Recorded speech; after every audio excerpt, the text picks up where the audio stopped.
How are you going to make transportation more available for citizens of Vernon? Already I think Vernon's plan is pretty good, because what they're trying to do is to build Vernon so that there are pockets of people so that they can have good public transportation.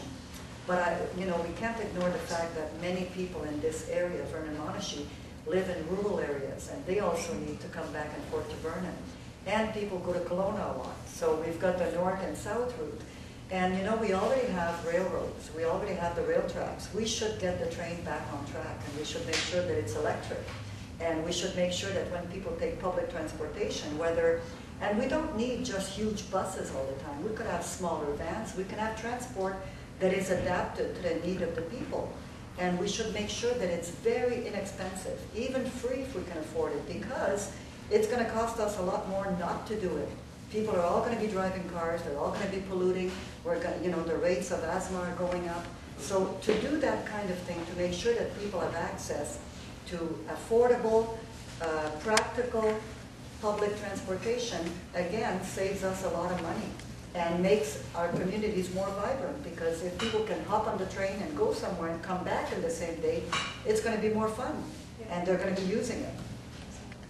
And another thing, earlier on today, you were talking, and you said something about having a shuttle up to the college in Vernon. So that would be eco-friendly for our schools, or how would you do that? Well, we used to have electric buses, and I don't see why we can't have them again. I know that in Vancouver, this is what they are putting on the road now, and this is what we should aim at doing, for sure. I mean, it's available. And to have it back and forth to the college certainly makes a lot of sense, because a lot of people go. But it would make a lot of sense to have it in a number of areas, and that's what we have to look at. It's not difficult to do a study, traffic study, to see when people are on the road, and then to do a survey and ask people what would be practical, and then you put it in place. It's really a matter of will. Thank you. Thank you. Hi, I'm Michelle, and my question for you is about the economy, and how do you feel about the recession in it, and what do you think is the best solution for it, and how do you think you address it? Good question.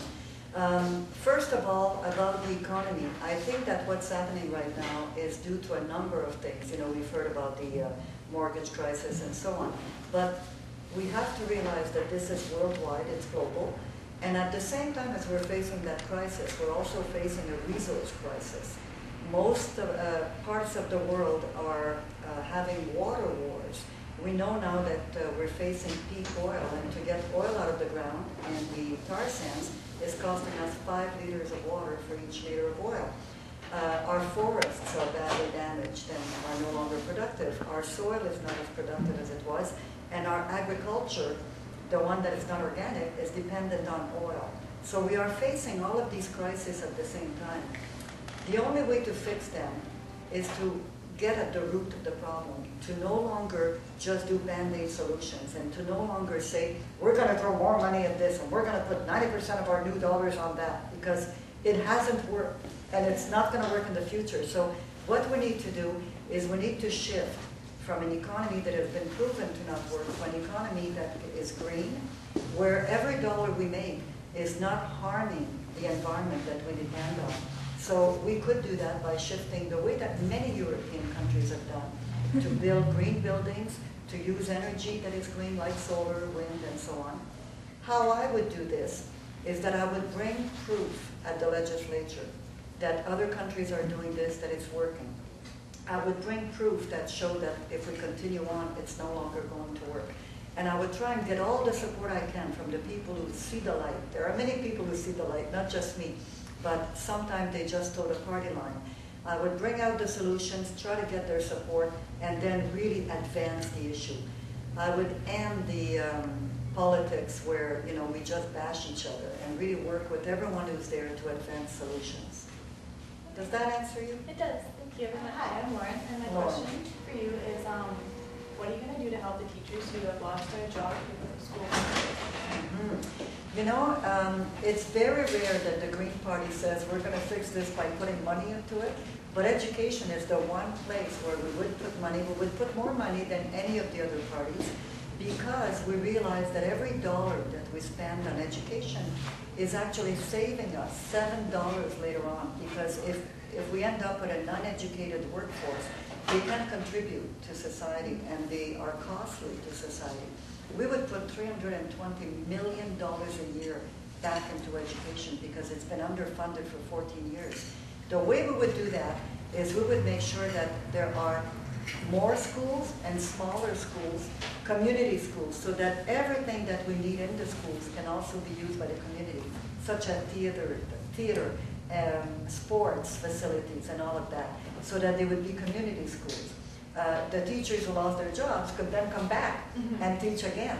And you know, I can't imagine of better jobs that contribute more to society than teachers and people who grow our food. You know, the people who really do something, we've got to make sure that they stay there. We would also make sure that schools are free to determine the kind of testing standards they use, because not all schools are the same and not every community has the same needs. Thank you. Does that answer you, Lauren? Yes, it does. How do you feel about Auburn's development and how it's wrecking like the natural habitats and stuff? Are you going to try to stop it, or are you just going to let it happen? That's a really good question.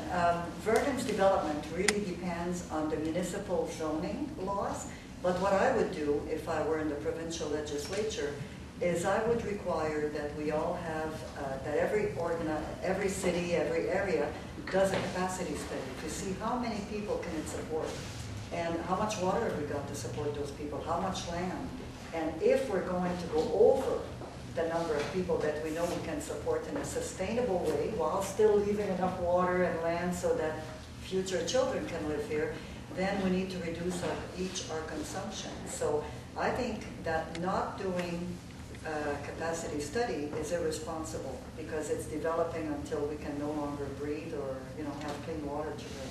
Very good question. Oh, thank you. And we're going through tough economic times right now, so I was just wondering how you're going to make a boost to the economy. You know, the word boost in your question is important, because that's really what we have to avoid. We have to avoid this boom and bust mentality that we've had. And the only way to do that is to shift from a global economy much more to a local economy, one that is good for communities, good for people, and that is not based on the destruction of our resources, but on the protection of our resources. For example, we know that the forestry is a very important economy in this area. Well, instead of cutting down our trees and shipping raw logs, what we ought to be doing is creating 3 jobs for every tree that we cut. So instead of sending our raw logs to China and bringing them back as flooring or as furniture, what we really need to do is to pay people more than they're paid in China to do it here, because if we don't pay people more to do this, we have to pay them in employment insurance anyway. And we're destroying our world, but with all of the transport that it entails. So what I would do is I would create really good jobs that we have more control over, because they are local, they are in the communities.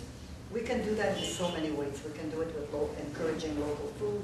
We can do it by having more schools that are community-based. We can do it in a number of ways. Keywords being value-added, community, local, and small business, really encouraging small local business. Thank you. That answers you? Yeah.